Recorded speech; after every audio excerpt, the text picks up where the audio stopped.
মেয়ে ছেলে কেমন করে নাপাক হয়, তারপর বেটা ছেলে কেমন করে নাপাক হয়, কি করে উজু করতে হয়, তারপর চলে গেল বাবুল গোসল, তারপর বাবুল অজু, তারপর বাবুল তয়ম্মম, তারপর কেতাবুস সালাত।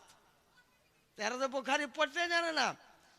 তা আপনি যদি বলেন যে এই মিলাদ শরীফ কিয়াম করা কোন হাদিস শরীফের মধ্যে আছে, মেয়েরাকে আরজ করব, আমরা যখন দাঁড়িয়ে নবী সালাম লেখে পাঠ করে, তোমরাও দাঁড়িয়ে নবী সালাম লেখে পাঠ করে লিও। কেতাবার আমার আনা আছে, কিন্তু আমি কেতাবার খুলে দেখাবো না, আমি নোট করে এনেছি, এগুলোই দেখালেন। এখানে ওলামায়ে কেরামগণ শুনে নিন। মুসলিম শরীফ দ্বিতীয় খণ্ড 419 পৃষ্ঠা, দ্বিতীয় খণ্ড 419 পৃষ্ঠা। এরপরে আর কোন হাদিস শরীফে মুসলিম শরীফে নাই। সাইদার রিজাল ওয়াল নিসা ফাওকাল বুয়ুতে ওয়া তাফারাকাল গিলমান ওয়াল খুদম ফি তারিকে ইউনাদুনা ইয়া মুহাম্মদ ইয়া রাসূলুল্লাহ ইয়া মুহাম্মদ ইয়া রাসূলুল্লাহ। অর্থাৎ মদিনা শরীফের মেয়েরা ছাদের উপর চড়ে এবং দরজাতে দাঁড়িয়ে রাসূলুল্লাহ সাথে জুলুসটা দেখতেছিল। আর বেটা ছেলে যারা, তারা রাস্তাতে আফরি তাফরি করতেছিল, আর তারা বলতেছিলেন নারাই রিসালাত ইয়া রাসূলুল্লাহ। আমরা যেমন বলছি নারাই রিসালাত ইয়া রাসূলুল্লাহ, তাই ইউনা দুনার মানেটা যে কি তাই তো তারা জানে না। নারাই রিসালাত মানে কি আর ইউনা দুনার মানে কি এটাই তারা বুঝতে পারে না। ইউনা দুনা ওয়া মুহাম্মদ ওয়া ইয়া রাসূলুল্লাহ।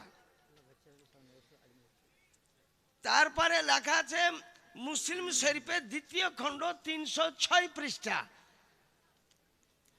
ওটা লেখা আছে যে কজনের জন্য দাঁড়িয়ে কিয়াম করা যায়। নবীর জন্য দাঁড়িয়ে কিয়াম করা যায়, আপন বাপের জন্য দাঁড়িয়ে কিয়াম করা যায়, আপন মার জন্য দাঁড়িয়ে কিয়াম করা যায়। এই গ্রামের সুন্নি সহিউল আকীদা সম্মানিত ব্যক্তি, তার জন্য দাঁড়িয়ে কিয়াম করা যায়। আচ্ছা, রাসূলুল্লাহ সাথে নিজে কিয়াম করেছেন? হ্যাঁ, রাসূলুল্লাহ নিজে কিয়াম করেছেন। মিশকাত শরীফ দ্বিতীয় খণ্ড বাবুল মুসাবাল মুয়ানাকা ইজা জাআত ফাতেমা ইলা বাইতিন নবী সাল্লাল্লাহু আলাইহি সাল্লাম ফাকামান নবী সাল্লাল্লাহু আলাইহি সাল্লাম। মোহব্বতের কিয়াম, মুশফিকের কিয়াম। ফাতেমা যখন নবীর বাড়ি আসতেন তো রাসূলুল্লাহ সাল্লাল্লাহু আলাইহি সাল্লাম দাঁড়িয়ে কিয়াম করতেন। ওইজা জাআন নবী সাল্লাল্লাহু আলাইহি সাল্লাম ইলা বাইতে ফাতেমা ফাকামাত ফাতেমা। যখন রাসূলুল্লাহ সাল্লাল্লাহু আলাইহি সাল্লাম ফাতেমার বাড়ি যেতেন তো ফাতেমা দাঁড়িয়ে কিয়াম করতেন।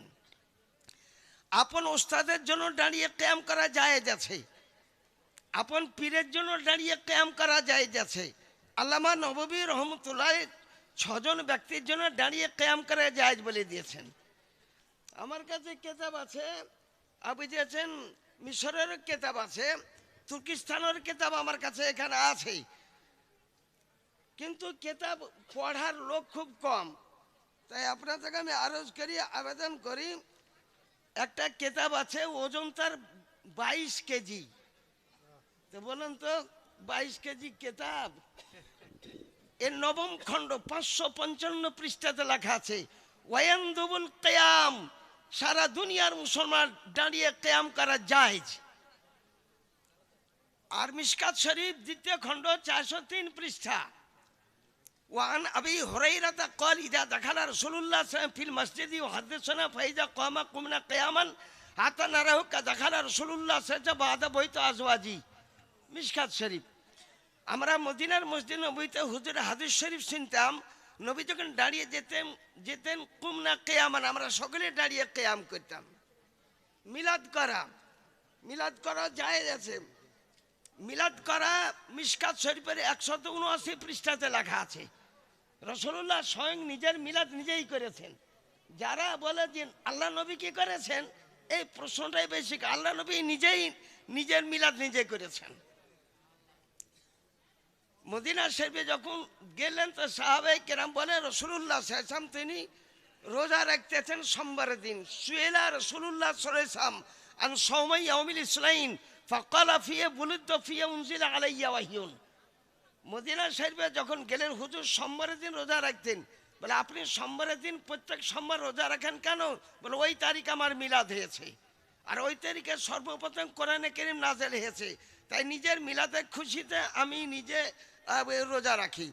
বুখারী শরীফ দ্বিতীয় খণ্ড বাবু উম্মাহাতিকুম আল্লাতী আরদাআনকুম অধ্যায়ে লেখা আছে যে রাসূলুল্লাহ সে মিলাদ মুসলমান তো করেছি, আব্দুল মুত্তালিব 3 দিন পর্যন্ত গোটা মক্কার লোকে খাইয়েছিলেন নবীর মিলাদের খুশিতে, এবং আবুল আহাব পর্যন্ত খুশি করেছিল। সোয়াইবা নামনি একটা মেয়ে ছেলেকে আজাদ করেছিল।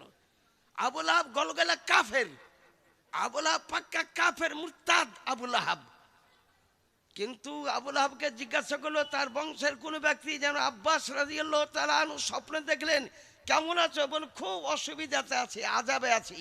কিন্তু সোমবারের দিন নবীর জন্মের খুশিতে একটা সোয়াইবা নামনি মেয়েকে আজাদ করার কারণে আল্লাহ রাব্বুল আলামিন ওই দিন একটু শান্তি আমাকে দিন। এটা বুখারী শরীফে লেখা আছে। তাহলে আপনি বুখারী শরীফ থেকে শুনতে পেলেন, মুসলিম শরীফ থেকে শুনতে পেলেন, মিশকাত শরীফ থেকে শুনতে পেলেন। ওদেরকে আমি চ্যালেঞ্জ করতেছি, আমরা উলামা আহলে সুন্নাত জামাত মিলাদ আর কিয়াম যদি পৃথিবীর কোনো কিতাবে তুমি না যাই দেখাতে পারো, তো জানবো যে তুমি একটা বাপের বেটা, তুমি একটা মৌলবীর বেটা, মৌলানা। অতএব যে কোনো ব্যক্তি ইন্তেকাল করলেন তার জন্য আপনি মিলাদ করবেন, ফাতিহা করবেন, দাঁড়িয়ে কিয়াম করবেন। আর আপনি 4 দিনে করুন, 40 দিনে করুন, এটা জায়েজ আছে, এতে কোনো নিষেধ নাই। দাঁড়িয়ে মিলাদ করা, মাহফিল করা, ইয়া নবী সালাম আলাইকা বলা জায়েজ। বলে ইয়া নবী সালাম আলাইকা কোন জায়গাতে? ওরা চ্যালেঞ্জ করেছে। ফতুয়া আমজাদিয়া 4th খণ্ডে লেখা আছে, ইয়া নবী সালাম আলাইকা, ইয়া রাসূল সালাম আলাইকা, ইয়া হাবিব সালাম আলাইকা।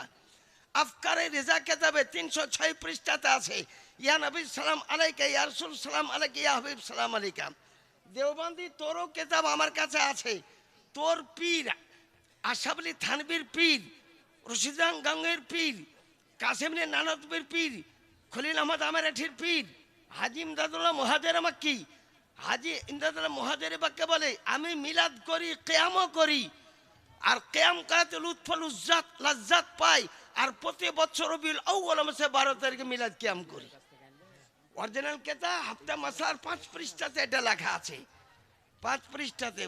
আর শবে বারাতে হালুয়া সম্বন্ধেও ওই কেতাবটাই 7 পৃষ্ঠাতে লেখা আছে যে শবে বারাতকে হালুয়া খাওয়া কি? বলে শবে বারাতকে হালুয়া খানা জায়েজ হয়। তাই বলেছে। আশরাফ আলী থানভীকে জিজ্ঞাসা করলো তোমার পেট কেমন করে চলতো? তুমি তো ফকিরের বেটা। অত বাপের পরিচয় আজ পর্যন্ত কেউ বলতে পারবে না। আশরাফ আলী থানভীর বাপের নাম কি?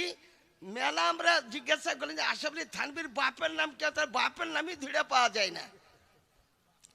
তা আশরাফ আলী থানভীকে জিজ্ঞাসা করা হলো যে তোমার বাপের সাথে কানেকশন হয়, তোমার বাপকে খাটে বেঁধে বৃষ্টিতে ভিজাইছ, তোমার ভাইয়ের মাথায় পেশাব করেছে আশরাফ আলী থানভী। এই কারণে তো মেলা কারণ ওর পর কুপুরের ফতোয়া পড়েছে। তা তোমার পেট কি করে চলতো, সংসার কি করে চলতো? बोले की करब, कानपुर में रहता था, वहाँ मिलाद और क़याम करता था। আমি কানপুরে যখন ছিলাম তো মিলাদ আর কিয়াম করতাম। কি কারণে? মিলাদে পয়সা পাওয়া যেত, কিয়াম করলে পয়সা পাওয়া যেত।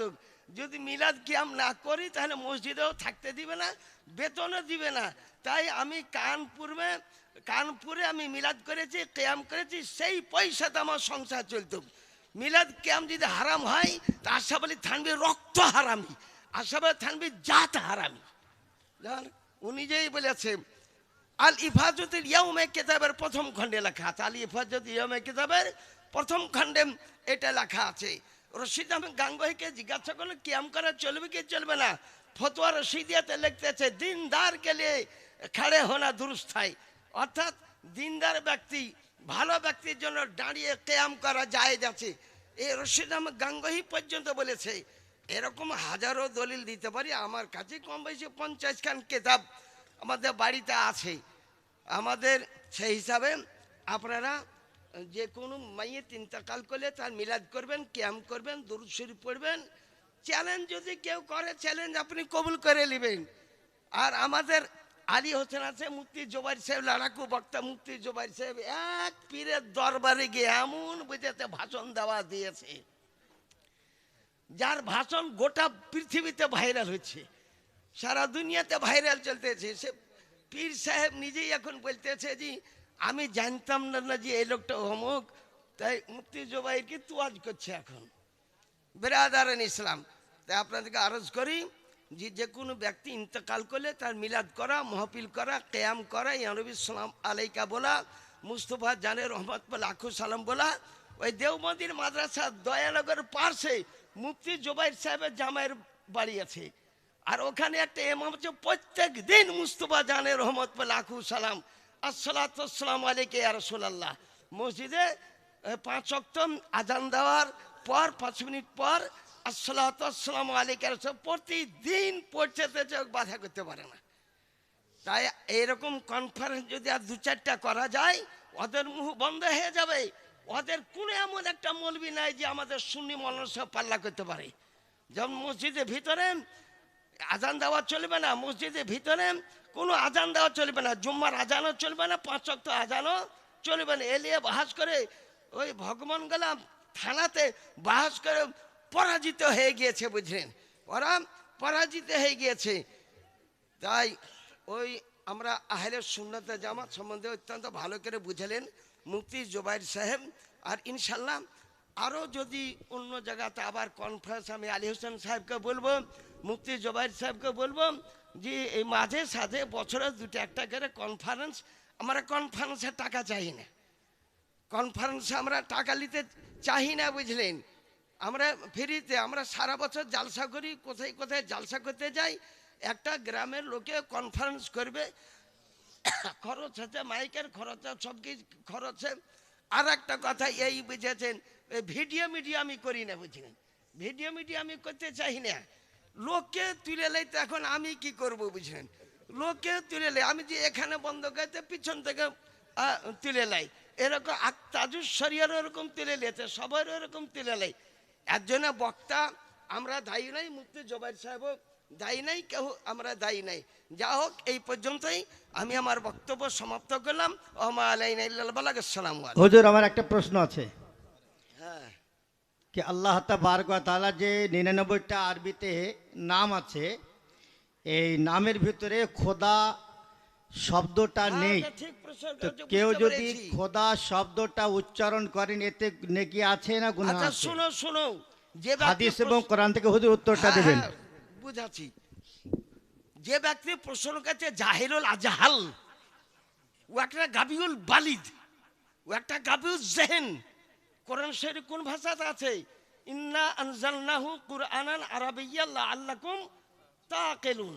আমি কোরআনকে আরবি ভাষায় নাজিল করেছি। খোদা কোন ভাষা? খোদা তো ফার্সি ভাষা। ওদেরকে জিজ্ঞাসা করে নামাজ তুই দেখা দে, নামাজ শব্দ কোরআন শরীফে, নামাজ শব্দ তো কোরআনে নেই, হাদিস শরীফে নাই, বাহেকিতে নাই, বুখারীতে নাই, মুসলিমে নাই, আবু দাউদে নাই, নাসাইতে নাই, ইবনে মাজাহে নাই, তিরমিজিতে নাই, শোবাতুল ইমানে নাই, নাসিমুর রিয়াদে নাই, দালাইলুন নবুওয়াত কোন কিতাবে যে নামাজ শব্দ নাই। নামাজ হলো ফার্সি ভাষা, ওই ওকে আরবিতে সালাত বলা হয়। তাই লোককে বুঝাবার জন্য খোদার ব্যাখ্যা তাজুস শরিয়া দিয়েছেন, খোদার ব্যাখ্যা ফতোয়া তাজুস শরিয়া দিয়েছেন। খুদ খোদা, যাকে কেউ জন্ম দেয়নি, কারোর কাছে জন্মই নিজে থেকে যিনি বুঝেছেন আয়া খুদা, তাকে বলে খোদা। তো ফার্সি ভাষায় খোদা, আরবি ভাষায় আল্লাহ, অতএব খোদা বলা জায়েজ আছে। ওটাই লেখেছে ফতোয়ার কেতাবে, এটা লেখেছে। আজই ওটা আমি দেখে এসেছি যে খোদা বলা জায়েজ আছে, আল্লাহ বলাও জায়েজ আছে। আল্লাহ 99টা নামই মুনহাসির, এটাও তুমি ভাবিও না যে 99টা নামই আল্লাহ রাব্বুল আলামিন। আমার রাসূলুল্লাহ সাল্লাল্লাহু আলাইহি ওয়াসাল্লাম নামে 1000টারও বেশি আছে। 99টা কেবল আপনাকে গুনতি করে দেখাইছে তাই, কিন্তু আল্লাহ রাব্বুল আলামিন উলা সিফাতি নাম, জাতি নাম একটা, জাতি নাম একটা, ওটা হচ্ছে আল্লাহ। বাদ বাকি রহমান বলেন, রাহিম বলেন, কারিম বলেন, এগুলো হচ্ছে সিফাতি নাম। আল্লাহর সিফাত কাদিম, আল্লাহর জাত কাদিম, আল্লাহর কালাম কোরআন শরীফ কাদিম। আর একটা হুজুর প্রশ্ন, আকামাতের টাইমে ঘাড় দুই দিকে ঘোরাতে হবে কিনা? আকামাতের টাইমে ডানে বামে হাইয়া আলাস সালাহ হাইয়া আলাল ফালার টাইমে ঘাড় ঘোরাতে হবে কিনা? সারা বাকায়াতে লেখা আছে, সারা বাকায়াতে আছে। হাইয়া আলাস সালাহ বলার টাইমে ডান দিকে ঘুরো, হাইয়া আলাল ফালার টাইমে বাম দিকে ঘুরো। কিন্তু যদি ওর ঘুরতে ভুল হয়ে যায়, না ঘুরে, তাও আজানটা মুকাম্মল হয়ে যাবে, আজানটা তার হয়ে যাবে, বুঝলেন। একামতেও ঘোরানো জায়েজ আছে, একামতেও ঘোরানো জায়েজ আছে। তা না ঘোরালেও হবে, কিন্তু যদি ঘুরিয়া বলে তাও জায়েজ, দুইটাই জায়েজ আছে। যেটা মন যায় সেটা আপনি করেন। আসসালামু আলাইকুম।